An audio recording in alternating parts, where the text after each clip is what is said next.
महाभारत भारत का गौरवशाली इतिहास। हम कथा सुनाते पांडव सकल महान की। यह महाभारत है पुण्य कथा श्री भगवान की। जम्बू दीपे भरतखंडे आर्यावर्ते भारतवर्षे एक नगरी है विख्यात हस्तिनापुर नाम की। यह जन्मभूमि है पांडव सकल महान की। यह महाभारत है पुण्य कथा श्री भगवान की।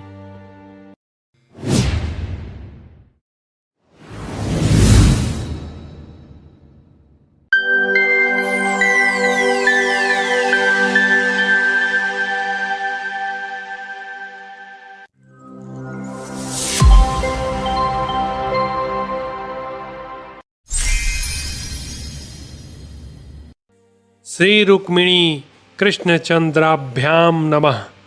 महाभारत भारत का गौरवशाली इतिहास। द्रोण पर्व। नमस्कार। जय श्री राम, जय सनातन संस्कृति, जय भारत।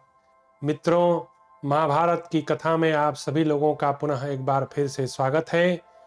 हम लोग जयद्रथ वध का प्रसंग का अध्ययन कर रहे हैं और आज की कथा का शीर्षक है सात्यकी का घोर युद्ध और दुशासन की पराजय। संजय कहते हैं, राजन, तदनंतर दुशासन ने वर्षा करने वाले मेघ के समान लाखों बाण बिखेरते हुए वहां सिनी पौत्र सात्यकी पर धावा किया। वह पहले 60 फिर 16 बाणों से बींध कर भी युद्ध में मैनाक पर्वत की भांति अविचल भाव से खड़े हुए सात्यकी को कंपित न कर सका। सूरवीर दुशासन ने नाना देशों से प्राप्त हुए विशाल रथ समूह के द्वारा तथा बाणों की वर्षा से भी सात्यकी को अत्यंत आवृत कर दिया। भरतश्रेष्ठ, उसने मेघ के समान अपनी गंभीर गर्जना से दसों दिशाओं को निनादित करते हुए चारों ओर से बहुत से बाणों की वर्षा की। कुरुवंशी दुशासन को रण क्षेत्र में आक्रमण करते देख महाबाहु सात्यकी ने उस पर धावा करके अपने बाणों द्वारा उसे आच्छादित कर दिया। वे दुशासन आदि योद्धा सात्यकी के बाण समूहों से आच्छादित होने पर समर भूमि में भयभीत हो उठे और आपकी सेना के देखते देखते भागने लगे। राजेंद्र, उनके भागने पर भी आपका पुत्र दुशासन वहीं निर्भय खड़ा रहा। उसने सात्यकी को अपने बाणों से पीड़ित कर दिया। उसने 4 बाण से उसके घोड़े को, 3 से सारथी को और 100 बाणों से स्वयं सात्यकी को युद्ध भूमि में घायल करके बड़े जोर से गर्जना करने लगा। महाराज, तब मधुवंशी सात्यकी ने सम्रांगण में कुपित होकर दुशासन के रथ सारथी ध्वज को अपने बाणों से अदृश्य कर दिया। इतना ही नहीं, उन्होंने सूरवीर दुशासन को अपने बाणों से अत्यंत आच्छादित कर दिया।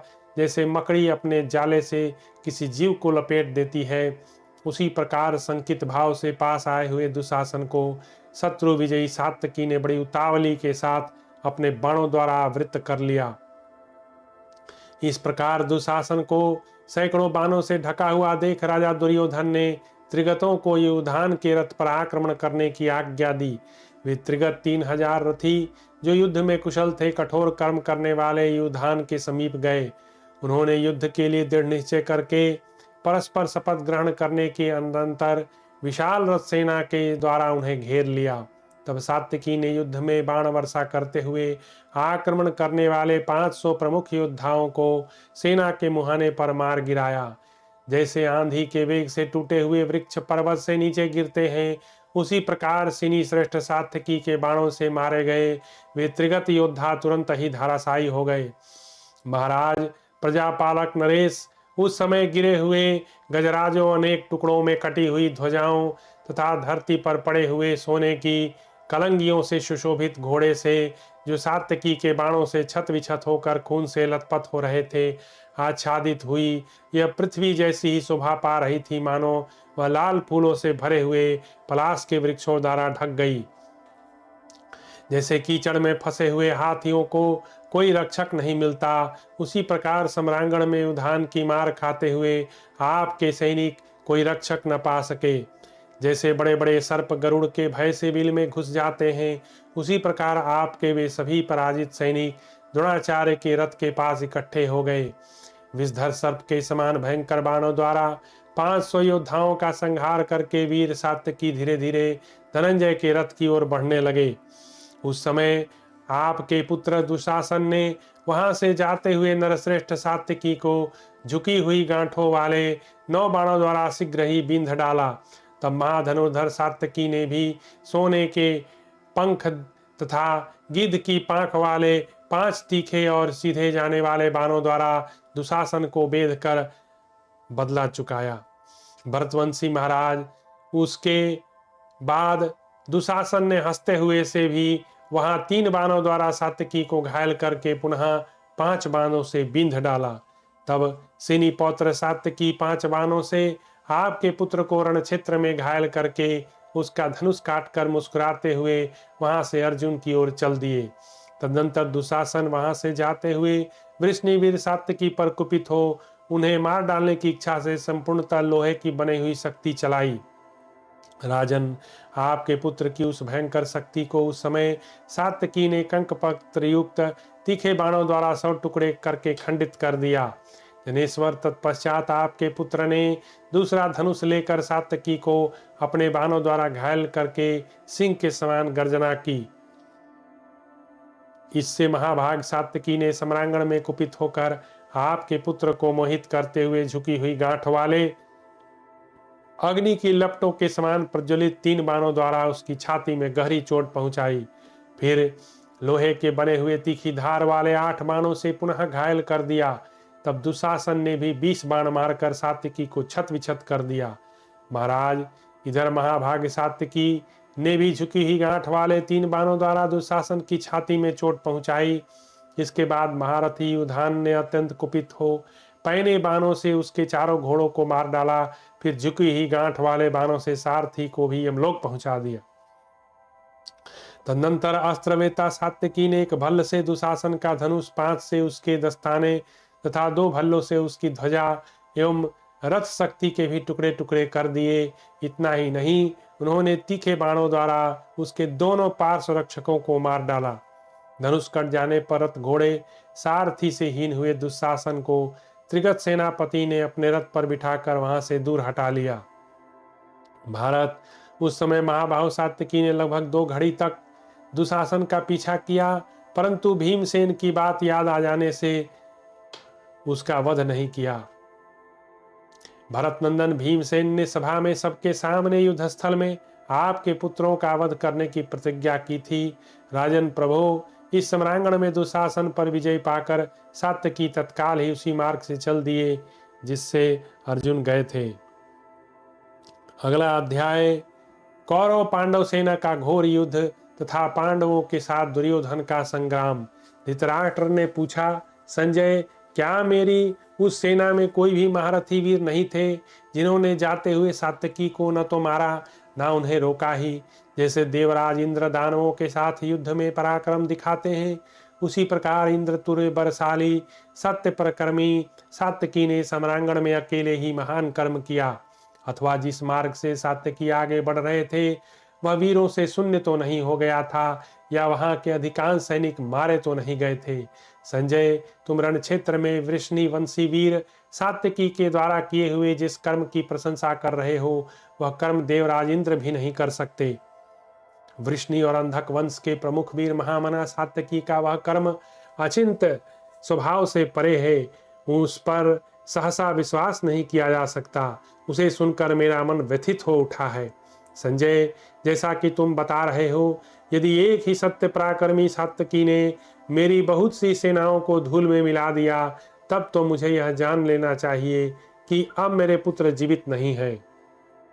संजय, जब बहुत से महामनस्वी वीर युद्ध कर रहे थे, उस समय अकेले सात्यकी उन्हें पराजित करके कैसे आगे बढ़ गए, यह सब मुझे बताओ। तब संजय ने कहा, राजन, रथ, हाथी, घोड़े और पैदलों से भरा हुआ आपका सैन्य संबंधी उद्योग महान था। आपके सैनिकों का समाहार प्रलय काल के समान भयंकर जान पड़ता था। मानद, जब आपकी सेना के छिन्न भिन्न समूह सब ओर बुलाए गए, उस समय जो महान समुदाय एकत्र हुआ, उसके समान इस संसार में दूसरा कोई समूह नहीं था, ऐसा मेरा विश्वास है। वहां आए हुए देवता था चारण ऐसा कहते हैं कि इस भूतल पर सारे समूहों की अंतिम सीमा यही होगी। प्रजानाथ जयद्रथ वध के समय द्रोणाचार्य ने जैसा व्यूह बनाया था वैसा दूसरा कोई भी व्यूह न बन सका। प्रचंड वायु के घोड़े थपेड़े खाकर उद्वेलित हुए, समुद्रों के जल से जैसा भैरव गर्जन सुनाई देता है, उस रण क्षेत्र में एक दूसरे पर धावा करने वाले सैन्य समूहों का कोलाहल भी वैसा ही भयंकर था। नरश्रेष्ठ, आपकी और पांडवों की सेनाओं में सब ओर से एकत्र हुए भीमपालों के सैकड़ों और हजारों दल थे। वे सभी प्रमुख वीर रोषावेश से परिपूर्ण हो समर भूमि में सुदृढ़ पराक्रम कर दिखाने वाले थे। वहां उन सब का महान एवं तुमुल कोलाहल रोंगटे खड़े कर देने वाला था। एक दूसरे के प्रति गर्जना करने वाले पांडवों तथा कौरवों के सिंहनाद और किलकिलाहट के शब्द वहां सहस्रों बार प्रकट होते थे। भरत नंदन, वहां नगाड़ों की भयानक गड़गड़ाहट, बाणों की सनसनाहट तथा परस्पर प्रहार करने वाले मनुष्यों की गर्जना के शब्द बड़े जोर से सुनाई दे रहे थे। मान्य नरेश, तदनंतर भीमसेन, धृष्टद्युम्न, नकुल, सहदेव तथा पांडुपुत्र धर्मराज युधिष्ठिर ने अपने सैनिकों से पुकार कर कहा, वे दोनों जयद्रथ का वध करने के लिए जैसे सुखपूर्वक आगे जा रहे हैं उसी प्रकार शीघ्रता पूर्वक प्रयत्न करो। इस तरह उन्होंने सारी सेना को आदेश दिया। इसके बाद फिर उन्होंने कहा, सात्यकी और अर्जुन के न होने पर ये कौरव तो कृतार्थ हो जाएंगे और हम पराजित होंगे। अतः तुम सब लोग एक साथ मिलकर महान वेग का आश्रय लो और तुरंत ही सैन्य समुद्र में हलचल मचा दो, ठीक वैसे ही जैसे प्रचंड वायु महासागर को विक्षुब्ध कर देती है। राजन, भीमसेन तथा धृष्टद्युम्न के द्वारा इस प्रकार प्रेरित हुई पांडव सैनिकों ने अपने प्यारे प्राणों का मोह छोड़कर युद्धस्थल में कौरव योद्धाओं का संहार आरंभ किया। वे उत्तम तेज वाले नरेश स्वर्गलोक प्राप्त करना चाहते थे, अतः उन्हें युद्ध में शस्त्रों द्वारा मृत्यु आने की अभिलाषा थी। इसलिए उन्होंने मित्र का कार्य सिद्ध करने के प्रयत्न से अपने प्राणों की परवाह न की। राजन, इसी प्रकार आपके सैनिक भी महान सुयश प्राप्त करना चाहते थे, अतः वे युद्ध विषयक श्रेष्ठ बुद्धि का आश्रय ले वहां युद्ध के लिए ही डटे रहे।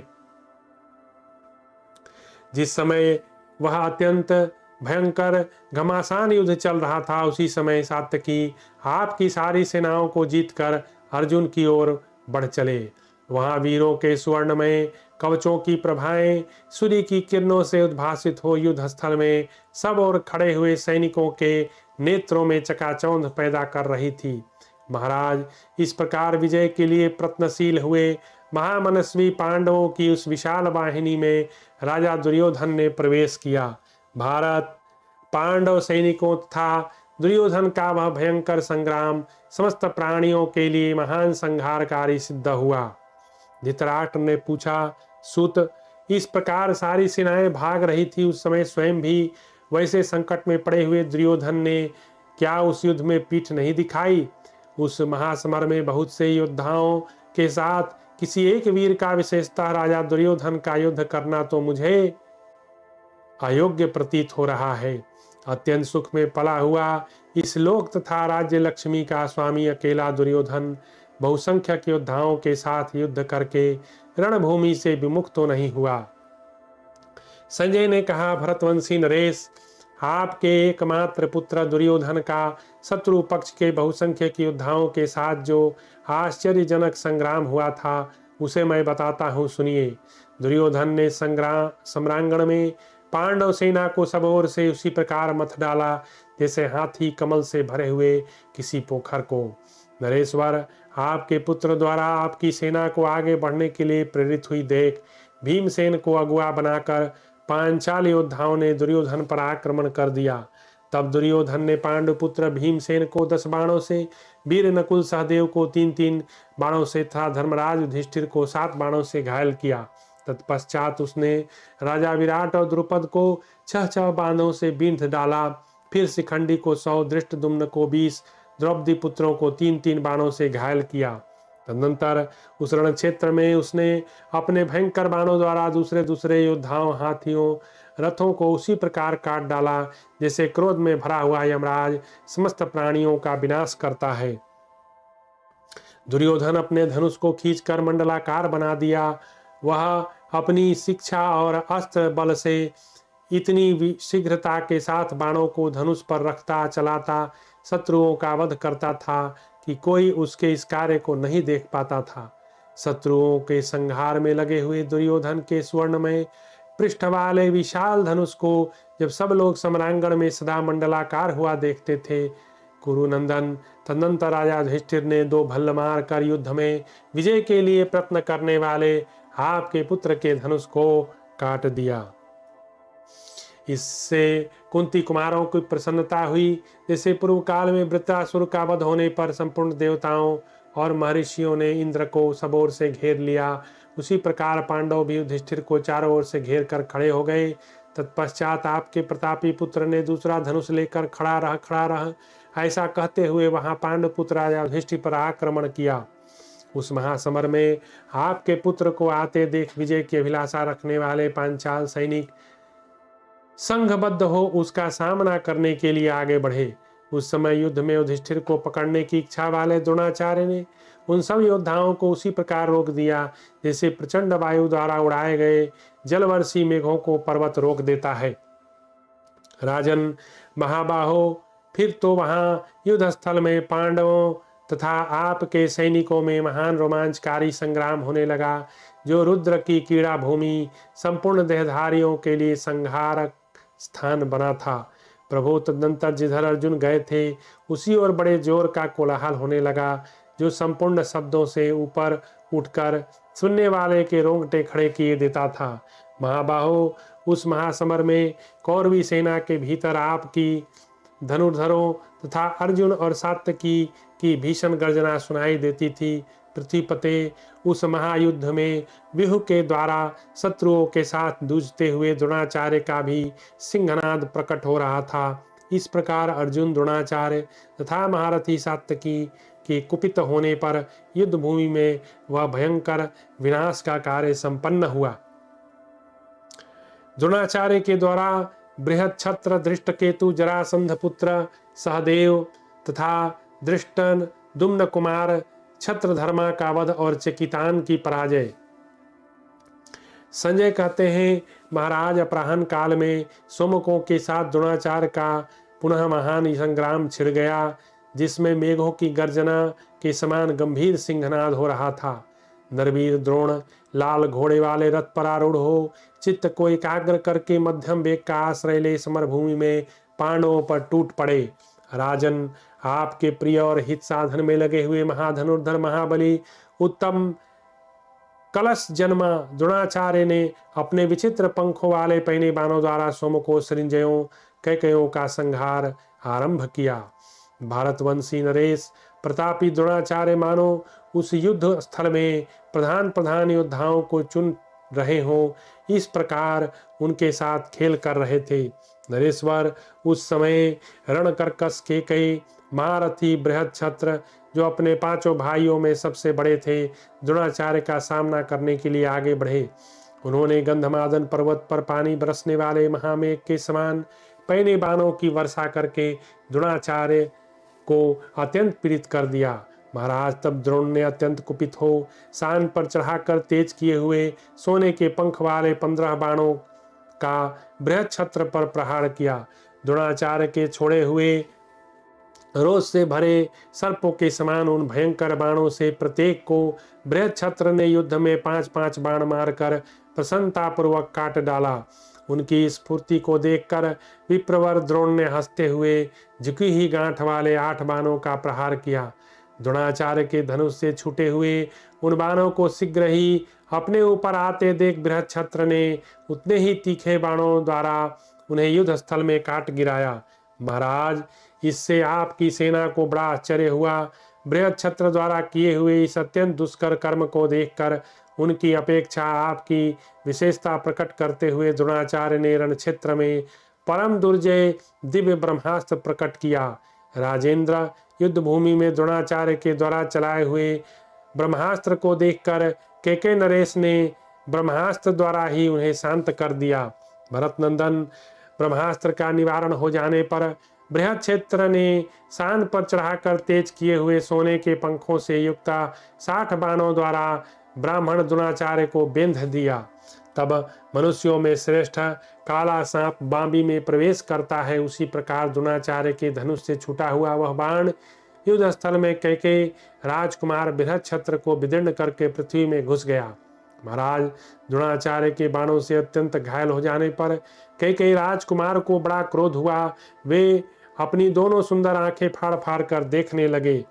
उन्होंने शान पर चढ़ाकर तेज किए हुए स्वर्ण पंख युक्त 70 बाणों से द्रोणाचार्य को बिंध डाला और एक बाण द्वारा उनके सारथी के मर्म स्थानों में गहरी चोट पहुंचाई। मान्य नरेश, तब बृहच्छत्र ने बहुसंख्यक बाणों से द्रोणाचार्य को छत विछत कर दिया। तब उन्होंने कैकेयी नरेश के रथ पर तीखे सर्पों की वर्षा आरंभ कर दी। द्रोणाचार्य ने महारथी बृहच्छत्र को व्याकुल करके अपने 4 बाणों द्वारा उनके चारों घोड़ों को मार डाला। फिर एक बाण से मारकर सारथी को रथ की बैठक से नीचे गिरा दिया। 2 बाणों से उनके ध्वज और छत्र को काट दिया। तदनंतर अच्छी तरह चलाए हुए नराज से श्रेष्ठ द्रोण ने बृहच्छत्र की छाती छेद कर वक्षस्थल विदीर्ण होने के कारण बृहच्छत्र धरती पर गिर पड़े। राजन, कैकेयी महारथी बृहच्छत्र के मारे जाने पर शिशुपाल पुत्र दृष्टकेतु ने अत्यंत कुपित हो अपने सारथी से इस प्रकार कहा, सारथे, जहां ये द्रोणाचार्य कवच धारण किए खड़े हैं और समस्त कैकेयों तथा पांचाल सेना का संहार कर रहे हैं, वहां चलो। उनकी बात सुनकर सारथी ने काम्बोज देशीय, जो आजकल का काबुल है, वेगशाली घोड़ों द्वारा रथियों में श्रेष्ठ दृष्टकेतु को द्रोणाचार्य के निकट पहुंचा दिया। अत्यंत बल संपन्न चेदिराज दृष्टकेतु द्रोणाचार्य का वध करने के लिए उनकी ओर उसी प्रकार दौड़ा जैसे फतिंगा आग पर टूट पड़ता है। उसने घोड़े, रथ और ध्वज सहित द्रोणाचार्य को उस समय 60 बाणों से बेंध दिया। फिर सोते हुए शेर को पीड़ित करते हुए से उसने अन्य तीखे बाणों द्वारा भी आचार्य को घायल कर दिया। तब द्रोणाचार्य ने गिद्ध की पांख वाले 3 छुरप द्वारा विजय के लिए प्रयत्न करने वाले बलवान धृष्टकेतु के धनुष को बीच से काट दिया। यह देख महारथी शिशुपाल कुमार ने दूसरा धनुष हाथ में लेकर कंक और मोर की पंखों से युक्त बाणों द्वारा द्रोणाचार्य को घायल किया। द्रोणाचार्य ने 4 बाणों से दृष्टकेतु के चारों घोड़ों को मारकर उसके सारथी के मस्तक को हंसते हंसते काटकर धड़ से अलग कर दिया। तत्पश्चात उन्होंने दृष्टकेतु को 25 बाण मारे। उस समय दृष्टकेतु ने शीघ्रतापूर्वक रथ से कूदकर गदा हाथ में ले ली। रोष में भरी हुई सर्पिणी के समान उसे द्रोणाचार्य पर दे मारा।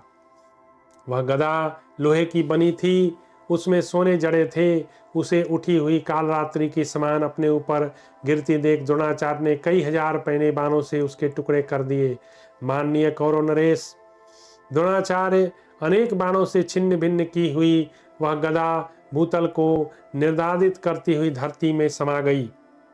अपनी गदा को नष्ट हुआ देख हर्ष से भरे हुए वीर दृष्टकेतु ने द्रोणाचार्य पर तोमर था स्वर्णभूषित तेजस्वी शक्ति का प्रहार किया। द्रोणाचार्य ने तोमर को 5 बाणों से छिन्न भिन्न करके 5 बाणों द्वारा धृष्टकेतु की शक्ति के टुकड़े कर दिए। वे दोनों अस्त्र गरुड़ के समान खंडित हुए 2 रथों के समान पृथ्वी पर गिर पड़े। जैसे हंस कमल वन में प्रवेश करता है, उसी प्रकार वह बाण अमित तेजस्वी दृष्टकेतु के कवच और वृक्ष स्थल को विदीर्ण करके धरती में समा गया। जैसे भूखा हुआ नीलकंठ छोटे फतिंगे को खा जाता है, उसी प्रकार सूरवीर द्रोणाचार्य ने उस महासमर में दृष्टकेतु को अपने बाणों का ग्रास बना लिया। चेदिराज के मारे जाने पर उत्तम अस्त्रों का ज्ञाता उसका पुत्र अमरस के वशीभूत हो पिता के स्थान पर आकर डट गया, परंतु हंसते हुए द्रोणाचार्य ने उसे भी अपने बाणों द्वारा उसी प्रकार यमलोक पहुंचा दिया जैसे बलवान महाव्याघ्र विशाल वन में किसी हिरण के बच्चे को दबोच लेता है। भरत नंदन, उन पांडव योद्धाओं के इस प्रकार नष्ट होने पर जरासंध के वीर पुत्र सहदेव ने स्वयं ही द्रोणाचार्य पर धावा किया। जैसे बादल आकाश में सूर्य को ढक लेता है, उसी प्रकार महाबाहो सहदेव ने युद्ध स्थल में अपने बाणों की धाराओं से द्रोणाचार्य को तुरंत अदृश्य कर दिया। उसकी फुर्ती देखकर क्षत्रियों का संहार करने वाले द्रोणाचार्य ने शीघ्र ही उस पर सैकड़ों सहस्त्रों बाणों की वर्षा आरंभ की। इस प्रकार रण क्षेत्र में द्रोणाचार्य ने संपूर्ण धनुर्धरों के देखते देखते रथ पर बैठे हुए रथियों में श्रेष्ठ जरासंध कुमार को अपने बाणों द्वारा आच्छादित करके उसे शीघ्र ही काल के गाल में डाल दिया।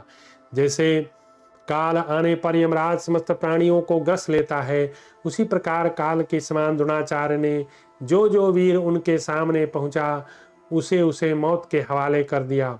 महाराज तदनंतर द्रोणाचार्य ने युद्ध स्थल में अपना नाम सुनाकर अनेक सहस्त्र बाणों द्वारा पांडव सैनिकों को ढक दिया। द्रोणाचार्य के चलाए हुए वे बाण शान पर चढ़ाकर तेज किए हुए थे, उन पर आचार्य के नाम खुदे थे। उन्होंने समर भूमि में सैकड़ों मनुष्यों, हाथी और घोड़ों का संहार कर डाला। जैसे सर्दी से पीड़ित हुई गौएं थर थर कांपती हैं और जैसे देवराज इंद्र की मार खाकर बड़े बड़े असुर कांपने लगते हैं, उसी प्रकार द्रोणाचार्य बाणों से विद्ध होकर पांचाल सैनिक कांप उठे। भरतश्रेष्ठ, फिर तो द्रोणाचार्य के द्वारा मारी हुई पांडवों की सेनाओं में घोर आर्तनाद होने लगा। भरत नंदन, उस समय ऊपर से तो सूर्य तप रहा था और रणभूमि में द्रोणाचार्य के सैनिकों की मार पड़ रही थी। उस अवस्था में पांचाल वीर मन ही मन अत्यंत भयभीत व्याकुल हो उठे। उस महायुद्ध में भरद्वाज नंदन द्रोणाचार्य के बाण समूह से हाथों पांचाल महारथी मूर्छित हो रहे थे, उनकी जांघें अकड़ गई थी। महाराज उस समय चेदी, सृंजय, काशी, कौशल प्रदेश के सैनिक हर्ष और उत्साह में भरकर युद्ध की अभिलाषा से द्रोणाचार्य पर टूटे। द्रोणाचार्य को मार डालो, द्रोणाचार्य को मार डालो, परस्पर ऐसा कहते हुए चेदी, पांचाल, सृंजय वीरों ने द्रोणाचार्य पर धावा किया। वे पुरुष सिंह वीर सम्रांगण में महातेजस्वी आचार्य द्रोण को यमराज के घर भेज देने की इच्छा से अपनी सारी शक्ति लगाकर प्रयत्न करने लगे। इस प्रकार प्रयत्न में लगे हुए उन वीरों को, विशेषतः चेदी देश के प्रमुख योद्धाओं को द्रोणाचार्य ने अपने बाणों द्वारा यमलोक भेज दिया। चेदी देश के प्रधान वीर इस प्रकार नष्ट होने लगे। तब द्रोणाचार्य के बाणों से पीड़ित हुए पांचाल योद्धा थर थर कांपने लगे। माननीय भरतनंदन, वे द्रोण जैसे पराक्रम को देखकर भीमसेन तथा धृष्टद्युम्न को पुकारने लगे, परस्पर कहने लगे, इस ब्राह्मण ने निश्चय ही कोई बड़ा भारी दुष्कर तपस्या की है, तभी तो यह युद्ध में अत्यंत क्रुद्ध होकर श्रेष्ठ क्षत्रियों को दग्ध कर रहा है। युद्ध करना तो क्षत्रिय का धर्म है, तप करना ही ब्राह्मण का उत्तम धर्म माना गया है। यह तपस्वी और असविद्या का विद्वान ब्राह्मण अपने दृष्टिपात्र मात्र से दग्ध कर सकता है। भारत, उस युद्ध में बहुत से क्षत्रिय शिरोमणि और अस्त्र रूपी दाहक स्पर्श वाले द्रोणाचार्य रूपी भयंकर एवं दुस्तर अग्नि में प्रविष्ट होकर भस्म हो गए। पांचाल सैनिक कहने लगे, महातेजस्वी द्रोण अपने बल, उत्साह और धैर्य के अनुसार समस्त प्राणियों को मोहित करते हुए हमारी सेनाओं का संहार कर रहे हैं। उनकी बात सुनकर छत्रधर्मा युद्ध के लिए द्रोणाचार्य के सामने खड़ा हो गया। उस समय वीर ने अंध्रचंद्राकार बाण मारकर क्रोध से उद्विग्न मन वाले द्रोणाचार्य के धनुष के बाण को काट दिया। इससे क्षत्रियों का मर्दन करने वाले द्रोणाचार्य अत्यंत कुपित हो उठे और अत्यंत वेगशाली था प्रकाशवान दूसरा धनुष हाथ में लेकर उन्होंने एक तीखा बाण अपने धनुष पर रखा, जो शत्रु सेना का विनाश करने वाला था। बलवान आचार्य ने कान तक धनुष को खींचकर उस बाण को छोड़ दिया। वह बाण छत्रधर्मा का वध करने के धरती में समा गया। छत्रधर्मा का हृदय विदीर्ण हो जाने के कारण रथ से नीचे पृथ्वी पर गिर पड़ा। इस प्रकार धृष्टद्युम्न कुमार के मारे जाने पर सारी सेनाएं भय से कांपने लगी। तदनंतर महाबली चेकितान ने द्रोणाचार्य पर चढ़ाई की। उन्होंने 10 बाणों से द्रोण को घायल करके उनकी छाती में गहरी चोट पहुंचाई। साथ ही चार बाणों से उनके सारथी और 4 ही बाणों द्वारा उनके घोड़ों को बिंध डाला। तब आचार्य ने उनकी दोनों भुजाओं और छाती में कुल 3 बाण मारे। फिर 7 सहायकों द्वारा उनकी ध्वजा के टुकड़े करके 3 बाणों से सारथी का वध कर दिया। चेकितान के सारथी के मारे जाने पे वे घोड़े उनका रथ लेकर भाग चले। आर्य द्रोणाचार्य ने सम्रांगण में उनके शरीर को बाणों से भर दिया। जिसके घोड़े और सारथी मारे मार दिए गए थे। चकितान ने उस रथ को देखकर था रणक्षेत्र में एकत्र हुए चेदी पांचाल था संजय वीरों पर दृष्टिपात करके द्रोणाचार्य के उन सब को चारों ओर से भगा दिया। आर्य उस समय उनकी बड़ी शोभा हो रही थी, जिनके कान तक के बाल पक गए थे, शरीर की कांति श्याम थी था, जो 85 वर्षों की अवस्था के बूढ़े थे। वे द्रोणाचार्य रणक्षेत्र में 16 वर्ष के नौजवान की भांति विचर रहे थे। महाराज, रणभूमि में निर्भय से विचरते हुए शत्रुसूदन द्रोण को शत्रुओं ने वज्रधारी इंद्र समझा। नरेश्वर, उस समय महाबाहो बुद्धिमान राजा द्रुपद ने कहा, जैसे बाघ छोटे मृगों को मारता है, उसी प्रकार यह व्याध तुल्य ब्राह्मण क्षत्रियों का संहार कर रहा है। दुर्बुद्धि पापी दुर्योधन अत्यंत कष्टप्रद लोकों में जाएगा, जिसके लोभ से इस सम्रांगण में बहुत से क्षत्रिय शिरोमणि वीर मारे गए। सैकड़ों योद्धा कटकर गाय बैलों के समान धरती पर सो रहे हैं। उन सब के शरीर खून से लथपथ हो गए हैं और एक कुत्तोत्था सिहारों के भोजन बन गए हैं। महाराज, ऐसा कहकर एक अच्छौनी सेना के स्वामी राजा द्रुपद ने रणक्षेत्र में कुंती के पुत्रों को आगे करके तुरंत ही द्रोणाचार्य पर धावा किया। और आज की कथा हम यहीं समाप्त करते हैं। फिर अगली बार नई कथा के साथ मिलेंगे। तब तक के लिए आप सभी का धन्यवाद। जय श्री राम।